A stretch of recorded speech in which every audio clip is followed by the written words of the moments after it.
Depois da luta do Godzilla contra os Mutos, a humanidade se uniu numa só voz. Matem os titãs! Mas parece que o Godzilla se redimiu e agora ele tá de boa com todo mundo, né? Mas como é que foi que isso aconteceu? Fizeram as pazes? Vamos ver isso agora.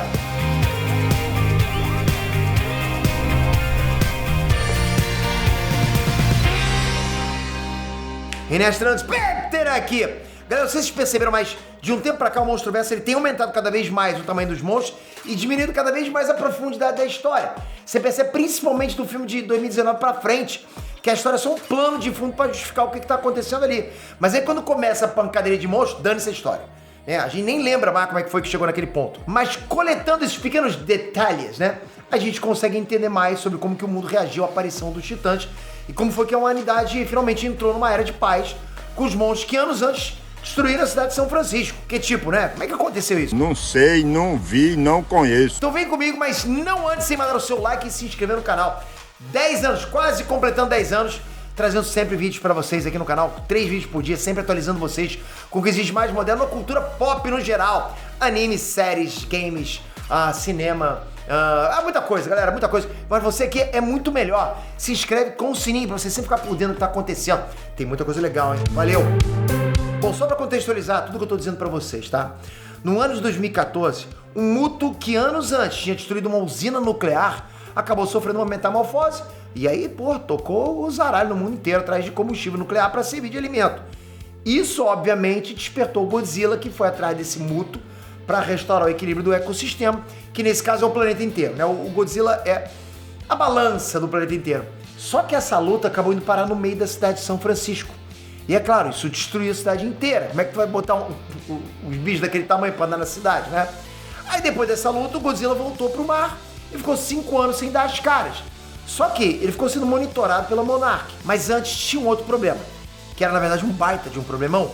Muita gente morreu nessa luta. Fora a destruição da cidade em si. Imagina o preju. Foi mais do que naquele filme lá do Homem de Aço, né? O Superman destruiu gente pra caramba lá com o General Zod. Então vamos lá. Isso que aconteceu, né? A destruição de São Francisco, a morte das pessoas, foi o suficiente para muita gente pedir que as autoridades governamentais matassem o Godzilla e qualquer outro titã que ainda pudesse estar vivo. Ninguém queria pagar para ver outra destruição daquela. E olha que uma das vítimas foi o filho do Mark Russell, que era um membro da alta patente dentro da Monarch. Então, por um lado, a população queria os titãs mortos. E do outro lado, a Monarch sabia que matar os titãs era como condenar o mundo à ruína. No início do filme de 2019, a gente vê membros da Monarch na Suprema Corte Americana defendendo os titãs, enquanto que o exército quer assumir a responsabilidade dali em diante. Agora aqui vai um pequeno desabafo, ok? Baita potencial desperdiçado, né?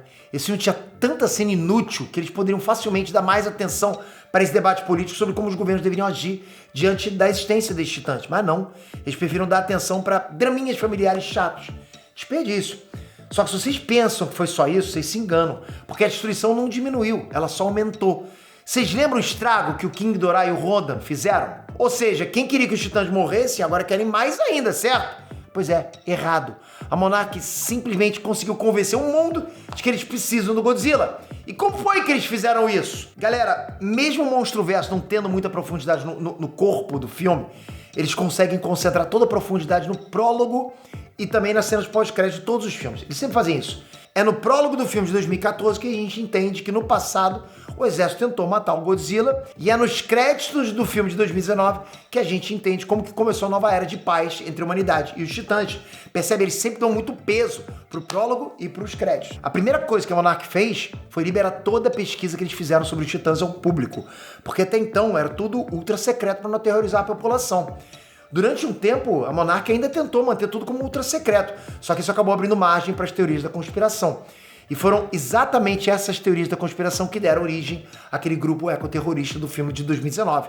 Porque, tornando os estudos públicos, as pessoas aos pouquinhos iam entendendo como que a destruição de São Francisco foi muito mais uma consequência da irresponsabilidade humana do que realmente culpa dos titãs. Além disso, ficou escancarado como que os titãs eram essenciais para que a humanidade atingisse um novo patamar no progresso. Por exemplo, vocês lembram que os militares jogaram um míssil com o Oxygen Destroyer no mar para tentar matar o King Ghidorah e o Godzilla? Essa explosão matou toda a vida marinha no raio de 3.000 quilômetros.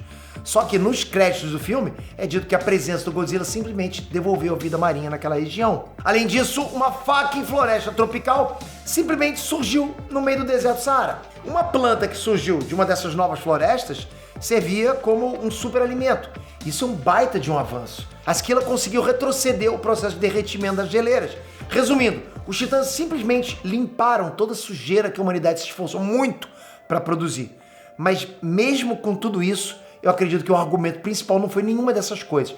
Até porque a pauta ambiental, infelizmente, nunca foi muito bem sucedida em encantar a opinião pública. Para mim, o argumento que levou a humanidade a aceitar o Godzilla tem dois nomes: King Ghidorah.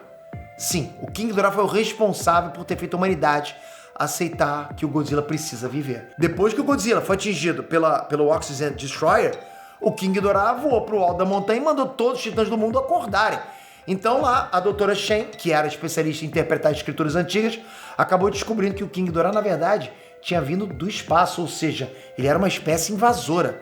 Agora pensa comigo, se o King Ghidorah veio do espaço, então pode ter mais titãs no espaço que futuramente podem ver a Terra como alvo.